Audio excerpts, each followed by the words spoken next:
This is the final video you need to fix the trouble you have with creating a team in College Football 26. Are you stuck trying to get your own school into the game on your PS5 or Xbox right now?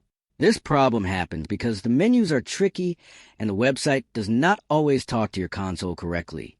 Most videos you find on social media are way too long and make things feel very hard to follow. Here at Rexish, we know you just want to play with your friends using your own custom jerseys and logos. There are 4 proven methods to fix this issue, and I guarantee that at least one of them will work for you, even if your game feels totally broken. You should pause this video right now to try these secret tricks one by one, or take a few screenshots so you do not forget anything.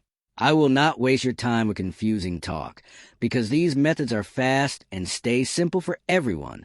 These 4 ways solve the connection errors and the loading screen bugs that stop your team from appearing in the game. If you want to make a full step-by-step tutorial showing every single button press for these methods, then leave a comment below right now.